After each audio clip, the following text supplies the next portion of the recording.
Welcome to SVG-TV News for Monday, January 4th, 2016. I'm Laffer Fraser with the details.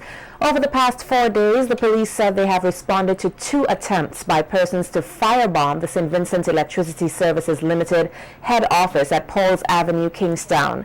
On Monday, January 4th at 12:25 a.m., members of the Royal St. Vincent and the Grenadines Police Force responded to a report that a suspicious material appearing to be rubber was seen burning on Vinlec's Pauls Avenue compound. When the police arrived, charred remains of a cloth-like material and fragments of burnt bottle were also found lying on the grass in the yard. There was also odor of flammable fumes coming from the fragments. This comes on the heels of a similar incident which took place on January 1st, 2016, when a security guard at Vinlec's Pauls Avenue compound discovered a Molotov cocktail or flambeau of pieces of broken bottles and a cloth-like material on the ground behind Vinlec's office building. The odor of kerosene also came from the bottles. The police view these incidents seriously and give the assurance that they will be thoroughly investigated. Leader of New Democratic Party, the NDP, Arnim Eustace, on radio today sought to clarify any misconceptions that the party lost the petition case for the December 9th general elections. Eustace explained that the recent case which they lost was to get the High Court to remove ballot boxes in the possession of the election supervisor for the December 9th general elections pertaining to the central Leeward seat and place the boxes and other implements related to the seat within the custody of the court.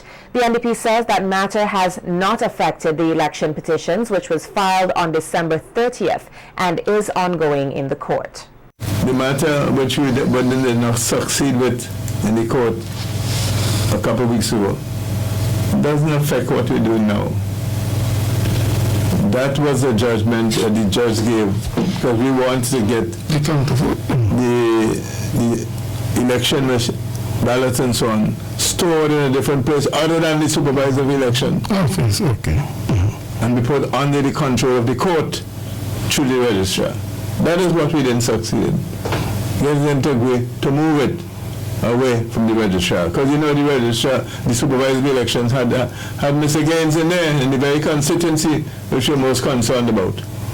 So we wanted that removed from her office, her control, the control of her office, and put in a place where we think it will be safer. That's what we lost. We didn't lose any election petition. And some people are saying all the time we have lost. We have not lost any election petitions. The election petitions went in on the 30th of December. According to Eustace, if successful, the petitions for the North Windward and Central Leeward seats could bring about by-elections or a complete general election. The real election petitions, the meat of the matter, the corruption, the fraud, the theft, the way ballots were dealt with, all these things are being dealt with by the petitions, not the case that they had a couple of weeks ago. I want to repeat that. All the matters which we're really concerned about are dealt with in the petitions, not in the judgment given by the judge. Okay. Well, let them out in a week ago. People must understand that. So if you don't understand that, you're getting mistaken in terms of what the petitions can do. The petitions can lead, if we win those petitions, can lead to a by-election. It could even lead to a general election if we are successful. So don't get confused by the 2 instances. We have a few days now where we put in some affidavits and then the process of filing will be done. And over time we will be giving you information to the extent that is possible of what is happening with those election petitions. I want the public to fully grasp that. A call for increased productivity and quality has been made as SVG exported its first shipment of bananas for 2016 earlier today. Speaking at the Kingstown port this morning, Minister of Agriculture Suboto Caesar says his ministry will continue to work hard in order to continue the development of the industry. He added that there has been encouraging signs with the steady demands for banana plants and an increased number of farmers who have expressed interest in growing the crop. Caesar says that though there are also encouraging signs on the regional market, there are still issues relating to quality, which his ministry has placed as a priority to be addressed. One of the major issues that we're going to address in the first quarter of 2016 is the packaging, particularly to the Trinidad and Tobago market. When we fail to package our goods properly and follow the requisite protocols, our goods do not arrive at the market in good quality, and the traffickers will receive less. This reduced price is passed on to farmers, and because of that, many farmers cannot obtain the production costs that they would have put in. So this is something that we are going to look at both from the Trinidad and Tobago end and also from St. Vincent and the Grenadines. We are going to work with packers, traffickers, farmers, all the stakeholders in the industry to ensure that we send a better product. Plant Quarantine Officer Augustus John said that there are several protocols and rules that have been implemented by regional countries, particularly Barbados, in order to ensure that disease-free quality products enter their market, and he is encouraging stakeholders to adhere to these protocols. John added that while improvements continue to be made, particularly in the Trinidadian market, more must be done to improve the quality of products being exported from SVG. With respect to Trinidad, we see where they have done well for the part, but there needs to be an improvement. You see where they have overpacking the boxes, telescoping boxes, where they have something up to 150 pounds in one box. Now, when you take commodities to the marketplace in that condition, most of the time they jog around and they can hardly be lifted properly, and they got like a scarring and so on, and basically unpleasant for the buyer to buy. It's not really attractive. So our role now is to see how we could organize, especially Trinidad, to get the packaging properly in terms of like 45 pounds in a box, and ensure that they are properly inspected so that they could fetch a better price and the consumer will be able to demand more of that commodity. As St. Vincent recorded its first export in agricultural products for 2016, one local trafficker has expressed some of the issues they face in getting Vincentian produce to regional markets. Rhonda Sutherland, a trafficker of 14 years, says more needs to be done to assist traffickers in their trade. Sutherland says transportation expense continues to be an issue. The only problem I have is Liat, because Barbados, we don't have no problem with Barbados. But Liat, the ticket is very expensive with you, because when you have to buy a ticket for $9,000 or $1,000, it ain't worth it. They don't give you a cheap fare or nothing. Like when we go out, carrying out the load to Barbados and come back to St. Vincent, we cannot get the money changed. Only $500 allowed to change. You have to go by each bank and change 555 to pay the farmers them. Sometimes the farmers them is vexed when we ain't get the money to pay them in time. And I think that is my problem right now, the exchange of the money. And they need to do something with that. Reaffirming the Ministry of Agriculture's commitment to building a strong agricultural sector, Chief Agriculture Officer Ashley Kane, in his address at the recently held 15th Annual General Meeting of the Fair Trade Organization, said that the ministry is prepared to work with the relevant organizations to make this goal a reality. Highlighting some of the initiatives which the ministry intends to develop and implement, Kane noted that it is their hope to further strengthen the once supreme banana industry in 2016 as they work toward their 2020 vision. Our 2020 vision is to increase acreages by 400 acres per year, so that by 2020 we bring our production, our acreages, to the point where we can service both the domestic market as well as the international market, as long as that market continues to provide the requisite benefits and returns that is required, that we seek for our investment. Looking forward to the participation of farmers in providing feedback as to how the ministry could effectively go about achieving their goal, Kane called on farmers to give thought to the diversification of the sector. He further noted that more attention will be paid in getting the youth involved in agriculture. We pay particular attention to engaging and encouraging young farmers as a central element in the way forward. and not only in the banana industry, but in the broader agriculture, youth in agriculture will become an important part of the Ministry of Agriculture strategy and program going forward.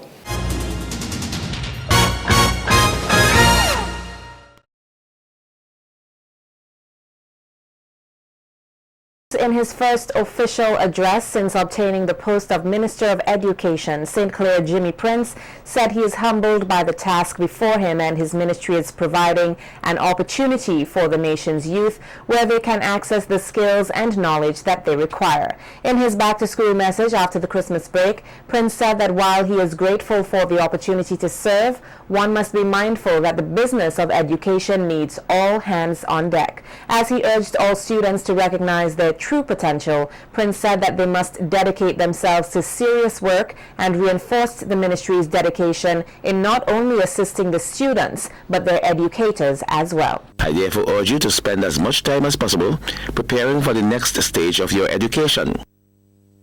I want you to read as often as you can, because it is by reading and understanding that you will be able to raise your level of achievement, that you will be able to improve your ability to speak and write well, that you will be able to become the future professionals, and that you will be able to better contribute to the development of your nation. Principals, staff, permit me to congratulate you for the caring instruction and the discipline you are providing. St. Vincent and the Grenadines continues to depend on you for the education of our students at all levels. We at the Ministry of Education recognize your hard work, and we will continue to work hard to improve access, relevance, quality and efficiency at all levels. The Education Minister went on to stress the importance of having parents take keen interest in their child's education. Parents and guardians, you are integral to this equation, and I encourage you to provide the necessary boundaries, guidance and support for your children. Please be reminded that they need to attend the school regularly and punctually, so they can access the education provided for them. We can better achieve our objectives, goals through collaboration and partnership among home, school and the wider community. Prince further expressed his gratitude to his predecessor, Mrs. Gerlin Miguel, for her contribution in raising the standard of education in St. Vincent and the Grenadines. Outgoing Minister of Education, Sister Gerlin Miguel, served with distinction over the years and made her contribution to improve the quality of education at all levels in St. Vincent and the Grenadines. On behalf of the Ministry of Education, I wish to thank Mrs. Miguel for her years of service to education and to the nation. The Parliamentary Secretary, Mrs. Deborah Charles, and I wish to assure you that we are committed to building on the outstanding legacy left by Mrs. Miguel. And for the second year, the Ministry of Education will hold a special church service to officially usher in the new year on Thursday. The service is being held under the theme, Transforming Lives Through Selfless Service. According to the ministry, it is intended to pay homage to God and to seek His direction in future educational pursuits. Special prayers will be offered for all educational institutions, for all persons in administration, and all other stakeholders in education. Bishop Wendell Roberts of the New Life Ministries will deliver the sermon. The service will take place at the New Life Ministries Church in North Union. It will begin at 9:30 a.m. and is expected to gather together educators, students, and other important stakeholders in education. On Friday, the Police Cooperative Credit Union Limited, the PCCU, launched its website, www.pccu.com, in an effort to foster closer interactions and provide better service to customers. Sean Samuel, one of the persons responsible for its creation, says the website is a great initiative taken on by the credit union for a number of reasons. He notes that not only will there be accessibility around the clock, having a website and online presence allows for effective business strategies along with convenience, a boost in members, and the bottom line. Additionally, Samuel thanked the PCCU for giving him the opportunity to be able to be a part of history in the PCCU, adding that a strategically developed website and online presence solution provides tremendous benefits. One very important part of our website is the fact that it is very interactive.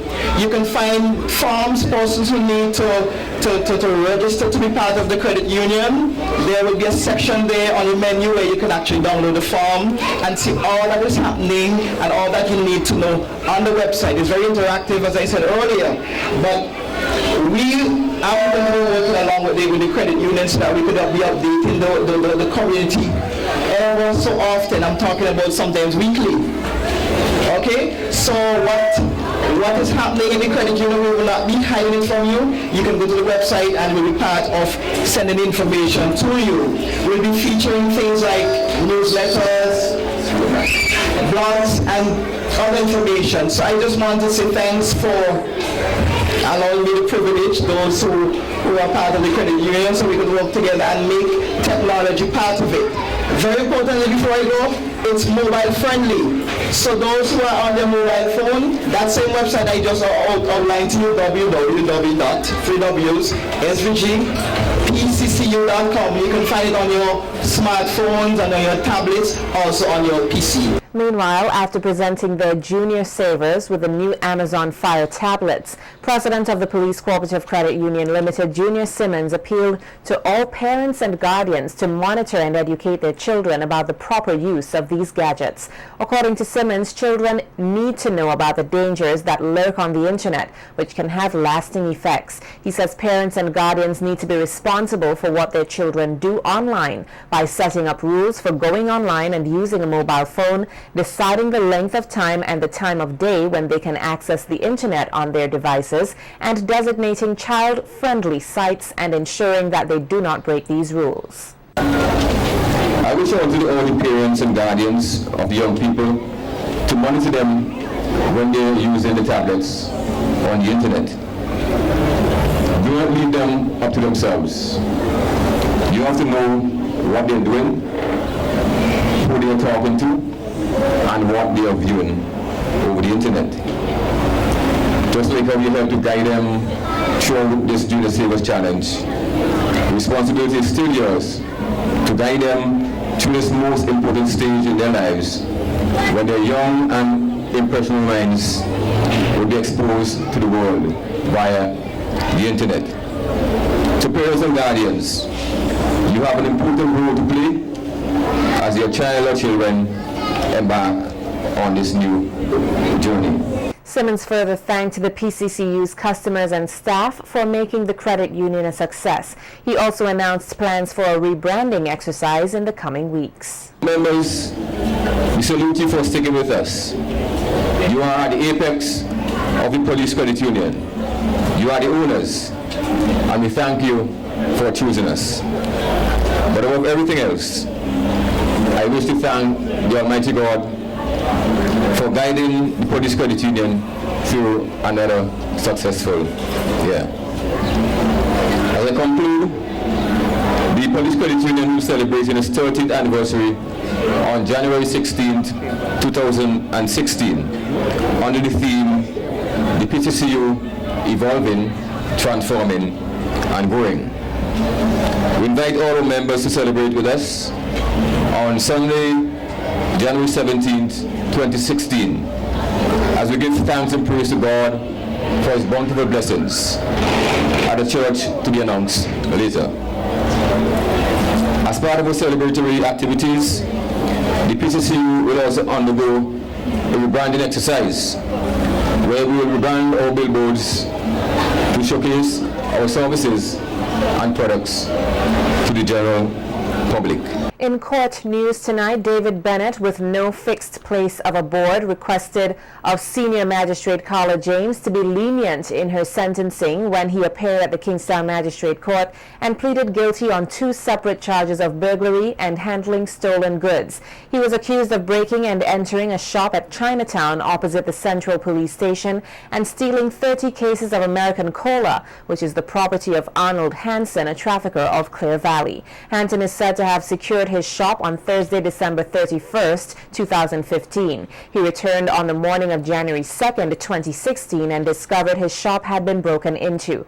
Bennett was met with some of the cola at the Little Tokyo by the police.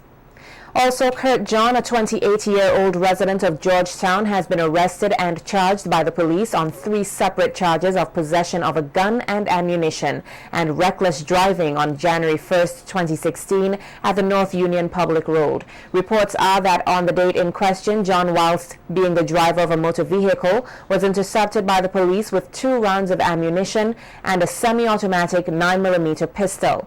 John was escorted to the Kingstown Magistrate Court this morning and pleaded not guilty to the charges. The police had no objection to his bail, which was allowed in the sum of $8,000 with 1 surety. The matter was adjourned and transferred to the Serious Offences Court for January 27th this year for possible trial.